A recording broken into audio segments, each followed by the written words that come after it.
ನಮಸ್ಕಾರ ಎಲ್ಲರಿಗೂ. ನಾನು ನಿಮ್ಮ ವಿಭಾ ಶೆಟ್ಟಿ. ವಿಶೇಷವಾದ ಕಾರ್ಯಕ್ರಮಕ್ಕೆ ತಮಗೆಲ್ಲರಿಗೂ ಸ್ವಾಗತ. ವಿಶೇಷವಾದ ಕಾರ್ಯಕ್ರಮ ಅಂದರೆ ಯಾವುದ್ರ ಬಗ್ಗೆ ನಾನು ಮಾತಾಡ್ತಾ ಇದ್ದೀನಿ ಅಂದರೆ ನೋಡಿ, ಶನಿ ವಕ್ರ ಚಲನೆಯ ಬಗ್ಗೆ. 27ನೇ ತಾರೀಕು ಅಂದರೆ ಜುಲೈ ತಿಂಗಳ 27ನೇ ತಾರೀಕು ಶನಿ ಗ್ರಹ ತನ್ನ ವಕ್ರ ಚಲನೆಯನ್ನು ಶುರು ಮಾಡ್ತಾನೆ. ಅಂದರೆ ರೇವತಿ ನಕ್ಷತ್ರದಲ್ಲಿ ಆಲ್ರೆಡಿ 2ನೇ ತಾರೀಕು ಅಂದರೆ ಜುಲೈ 2ನೇ ತಾರೀಕೆ ಬಂದಿದ್ದರೂ ಕೂಡ 27ನೇ ತಾರೀಕು ವಕ್ರ ಚಲನೆಯನ್ನು ಶುರು ಮಾಡ್ತಾನೆ. ಇದರಿಂದ ಯಾವ ರಾಶಿಯವರಿಗೆ ಉತ್ತಮವಾದ ಫಲಗಳಾಗತ್ತೆ, ಯಾವ ರಾಶಿಯವರಿಗೆ ಮಿಶ್ರ ಫಲಗಳಾಗತ್ತೆ ಅನ್ನೋದನ್ನು ತಿಳ್ಕೊಳ್ಳೋಣ. ಮೊದಲನೇದಾಗಿ ಉತ್ತಮವಾದ ಫಲಗಳನ್ನ ಪಡ್ಕೊತಿರೋ ರಾಶಿಗಳು ಯಾವುದು ಅಂದರೆ ಕುಂಭ, ಮೀನ, ವೃಷಭ ಮತ್ತು ವೃಶ್ಚಿಕ ರಾಶಿಯವ್ರಿಗೆ ತುಂಬ ಧನಲಾಭನ ನೋಡಬೇಕಾಗಿ ಬರುತ್ತೆ. ಅಂದರೆ ಮಿಥುನ ರಾಶಿಯವ್ರಿಗೂ ಕೂಡ ಧನಲಾಭ ಸಿಗುತ್ತೆ.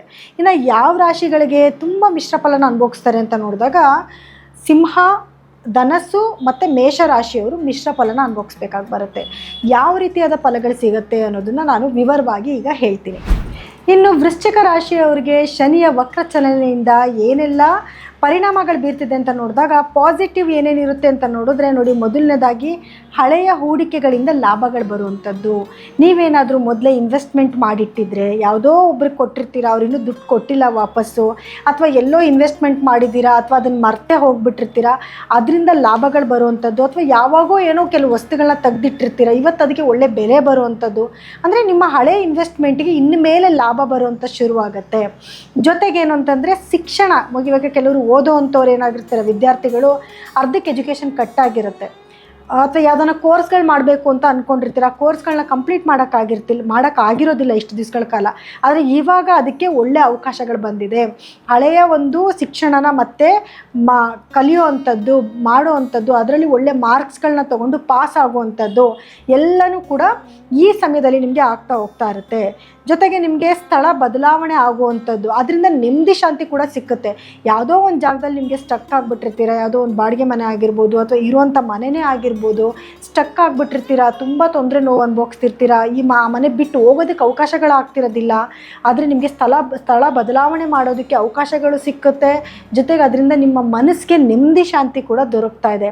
ಇದೊಂದು ಅದ್ಭುತವಾದ ಒಂದು ಸಮಯ ಅಲ್ವಾ? ಯಾಕೆ ಅಂತಂದರೆ ಮನುಷ್ಯನಿಗೆ ಯಾವತ್ತೂ ಮನೆಯಲ್ಲಿ ನೆಮ್ಮದಿ ಶಾಂತಿ ಇರಬೇಕು.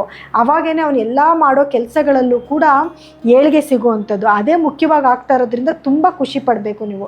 ಜೊತೆಗೆ ವಾಹನ ಖರೀದಿ ಮಾಡುವಂಥದ್ದು, ತುಂಬ ದಿವಸಗಳಿಂದ ಯಾವುದಾದ್ರೂ ಗಾಡಿಗಳು ತೊಗೋಬೇಕು, ಕಾರು ಅಥವಾ ಏನಾದ್ರು 2 ವೀಲರ್ ತೊಗೋಬೇಕು ಅಂತ ಏನಾದ್ರು ಅಂದ್ಕೊಂಡಿದ್ರೆ ಅದಕ್ಕೂ ಕೂಡ ನಿಮಗೆ ಒಳ್ಳೆಯ ಅವಕಾಶಗಳು ಇವಾಗ ಸಿಗುತ್ತೆ.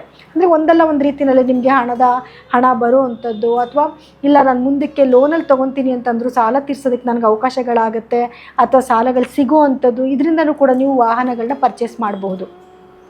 ಇನ್ನು ನೆಗೆಟಿವ್ ಏನಾಗ್ಬೋದು ಅಂತ ನೋಡೋಕೆ ಬಂದಾಗ ತುಂಬ ದಿವಸಗಳಿಂದ ಮಕ್ಕಳಾಗಿಲ್ಲ ಅಂತನ್ನೋರಿಗೆ ಇನ್ನೂ ವಿಳಂಬ ಆಗುವಂಥದ್ದು, ಅದರಿಂದ ಮನಸ್ಸಿಗೆ ಸ್ವಲ್ಪ ನೋವಾಗುತ್ತೆ. ಅಥವಾ ಮಕ್ಕಳು ಆಲ್ರೆಡಿ ಇದ್ದಾರೆ ಅಂತ ಅಂದ್ಕೊಳ್ಳಿ, ಅಂಥವ್ರಿಗೆ ಏನಾಗಿದ್ರೆ ಮಕ್ಕಳ ವರ್ತನೆಯಿಂದ ಸ್ವಲ್ಪ ಬೇಜಾರಾಗುವಂಥದ್ದು, ಅಥವಾ ಅವ್ರು ಏನೋ ಯಾವಾಗಲೂ ಏಟ್ ಮಾಡ್ಕೊಂಡು ಬರೋದು, ಅಥವಾ ಮಾರ್ಕ್ಸ್ ಕಮ್ಮಿ ತೊಗೊಂಡು ಬರ್ತಿದ್ದಾರೋ, ಅಥವಾ ನೀಟಾಗಿ ಮಾತಾಡಲ್ಲ ಅಂತನೋ, ಅಥವಾ ವಯಸ್ಸಾಗಿರೋ ತಂದೆ ತಾಯಿಗಳೇನಾದರೂ ಇದ್ದರೆ ಅವ್ರಿಗೆ ಮಕ್ಕಳು ಚೆನ್ನಾಗಿ ನೋಡ್ಕೊತಿಲ್ಲ ಅಂತನೋ, ಸೊ ಮಕ್ಕಳ ವರ್ತನೆಯಿಂದ ಸ್ವಲ್ಪ ಬೇಜಾರಾಗುವಂಥದ್ದನ್ನು ಕೂಡ ನೀವು ನೋಡಬೇಕಾಗಿ ಬರುತ್ತೆ. ಮತ್ತು ತಾಯಿಯ ಆರೋಗ್ಯದಲ್ಲೂ ಕೂಡ ಏರುಪೇರುಗಳಾಗುವಂಥ ಸಾಧ್ಯತೆಗಳಿರುತ್ತೆ. ಅದ್ರ ಕಡೆಯೂ ಸ್ವಲ್ಪ ಕೇರ್ಫುಲ್ಲಾಗಿ ಇರಬೇಕಾಗತ್ತೆ ನೀವು. ಜೊತೆಗೆ ಏನಂತಂದರೆ ಕನ್ಫ್ಯೂಷನ್ ಸ್ಟೇಟಸ್ ಜಾಸ್ತಿ ಆಗಿಬಿಡುತ್ತೆ. ಯಾವ ಕೆಲಸ ಮಾಡಲಿ, ಏನು ಮಾಡಲಿ, ಈ ನಿರ್ಧಾರ ತೊಗೊಳ್ಳ ಬೇಡವಾ, ಇದು ತೊಗೊಳ್ಳೋದ್ರಿಂದ ಏನಾಗುತ್ತೆ, ಈ ರೀತಿ ನಿಮಗೆ ಒಂಥರ ಬುದ್ಧಿಭ್ರಮಣೆ ಅಂತಾರಲ್ಲ, ಆ ರೀತಿಯಲ್ಲಿ ಏನು ಡಿಸಿಷನ್ ತೊಗೋಬೇಕನ್ನೋದೇ ಗೊತ್ತಾಗೋದಿಲ್ಲ. ಅದಕ್ಕಾಗಿ ಈ ಸಮಯಗಳಲ್ಲಿ ಮುಖ್ಯವಾದ ಏನಾದ್ರು ಡಿಸಿಷನ್ ತೊಗೊತಾ ಇದ್ದೀರಾ, ಒಂದು ಮನೆ ತೊಗೊಳ್ಳೋದು ಅಥವಾ ಅದನ್ನು ಅಗ್ರಿಮೆಂಟಿಗೆ ಸೈನ್ ಆಗಬೇಕು, ದಯವಿಟ್ಟು ಈ ಸಮಯಗಳಲ್ಲಿ ಮಾಡೋಕ್ಕೆ ಹೋಗಬೇಡಿ. ಯಾಕೆ ಅಂದರೆ ಕರೆಕ್ಟಾಗಿ ಡಿಸಿಷನ್ ನೀವು ತೊಗೊಳಕ್ಕಾಗೋದಿಲ್ಲ. ಅಥವಾ ಯಾರ್ದಾದ್ರೂ ಸಲಹೆನ ತೊಗೊಳ್ಳಿ. ಅದನ್ನು ಒಂದು ಮನೇಲಿರೋ ಹಿರಿಯರು ಅಥವಾ ಯಾವುದಾದ್ರೂ ವಿಚಾರಗಳಲ್ಲಿ ಡಿಸಿಷನ್ ತೊಗೋತೀರಾ ಅಂದರೆ ಆ ವ್ಯಕ್ತಿ ಹತ್ರ ಕೂತ್ಕೊಂಡು, ಅದಕ್ಕೆ ಸಂಬಂಧಪಟ್ಟರು ವ್ಯಕ್ತಿ ಹತ್ರ ಕೂತ್ಕೊಂಡು ಚರ್ಚೆ ಮಾಡಿ ಆಮೇಲೆ ಡಿಸಿಷನ್ ತೊಗೊಳ್ಳಿ. ನೀವೇ ಡಿಸಿಷನ್ ತೊಗೊಳಕ್ಕೆ ಹೋದಾಗ ಅದರಲ್ಲಿ ಸ್ವಲ್ಪ ಸಮಸ್ಯೆಗಳನ್ನ ಎದುರಿಸ್ಬೇಕಾಗಿ ಬರುತ್ತೆ. ಇನ್ನು ಪರಿಹಾರ ಏನು ಮಾಡ್ಕೋಬೇಕು ಈ ರೀತಿ ಆಗ್ತಿದೆಯಲ್ಲ ಅಂತ ನೋಡಿದಾಗ ಶನೇಶ್ವರನ ಆರಾಧನೆ ಮಾಡ್ಕೊಳ್ಳೋದು, ಅಂದರೆ ಶನಿ ಗಾಯತ್ರಿ ಮಂತ್ರಗಳನ್ನ ಜಪ ಮಾಡ್ಕೊಳ್ಳುವಂಥದ್ದು, ಆಂಜನೇಯನ ಸ್ಮರಣೆನ ಜಾಸ್ತಿ ಮಾಡ್ಕೊಳ್ಳುವಂಥದ್ದು, ಇದನ್ನು ಮಾಡ್ಕೊಳ್ಳೋದ್ರಿಂದ ನಿಮ್ಗೆ ಆಗ್ತಿರೋಂಥ ಸಮಸ್ಯೆಗಳಲ್ಲಿ ಸ್ವಲ್ಪ ರೆಡ್ಯೂಸ್ನ ನೀವು ನೋಡ್ಬೋದು. ಇನ್ನು ಇದಾಗಿತ್ತು ಇವತ್ತಿನ ವಿಶೇಷವಾದ ಕಾರ್ಯಕ್ರಮ. ಶನಿ ವಕ್ರ ಚಲನೆಯಿಂದ ಯಾವ್ಯಾವ ರಾಶಿಗೆ ಒಳ್ಳೆಯದು, ಯಾವ್ಯಾವ ರಾಶಿಗೆ ಕೆಲವೊಂದು ನೆಗೆಟಿವ್ ಪಾಯಿಂಟ್ಸ್ ಇದೆ ಅನ್ನೋದನ್ನೆಲ್ಲ ನೀವು ತಿಳ್ಕೊಂಡಿದ್ದೀರಾ. ಪರಿಹಾರನೂ ಕೂಡ ನಾನು ಅದರಲ್ಲಿ ಹೇಳಿದ್ದೀನಿ. ಆದಷ್ಟು ಪಾಸಿಟಿವ್ ಆಗಿ ಯೋಚನೆ ಮಾಡೋದಕ್ಕೆ ಪ್ರಯತ್ನ ಪಡಿ. ನನಗೆ ಕಷ್ಟ ಇದೆ, ನೀವೇನೋ ಒಳ್ಳೇದು ಅಂತ ಹೇಳ್ಬಿಟ್ರಿ, ಯಾವ ದುಡ್ಡು ಬರುತ್ತೆ, ಏನು ಬರುತ್ತೆ, ಇದರದ್ದು ಬೇಕಾದಷ್ಟು ಕಮೆಂಟ್ಸ್ನ ಕೂಡ ನಾನು ನೋಡ್ತಾ ಇರ್ತೀನಿ. ಆದಷ್ಟು ಒಳ್ಳೆಯದನ್ನು ಬಯಸಿ, ಖಂಡಿತವಾಗ್ಲೂ ನಿಮ್ಮ ಜೀವನಕ್ಕೂ ಒಳ್ಳೇದು ಬರುತ್ತೆ.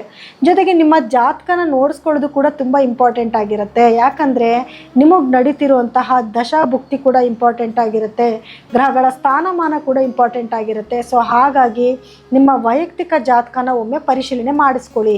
ನೀವು ನಮ್ಮಲ್ಲಿ ಏನಾದರೂ ನಿಮ್ಮ ಜಾತಕನ ತೋರಿಸ್ಕೊಬೇಕು ಅಂದರೆ ಸ್ಕ್ರೋಲ್ ಆಗ್ತಿರೋಂಥ ನಂಬರ್ಗೆ ಕರೆ ಮಾಡಿ ನೀವು ಅಪಾಯಿಂಟ್ಮೆಂಟ್ನ ಫಿಕ್ಸ್ ಮಾಡ್ಕೋಬೋದು. ಸೊ ಎಲ್ಲರಿಗೂ ಕೂಡ ನನ್ನ ಧನ್ಯವಾದಗಳು.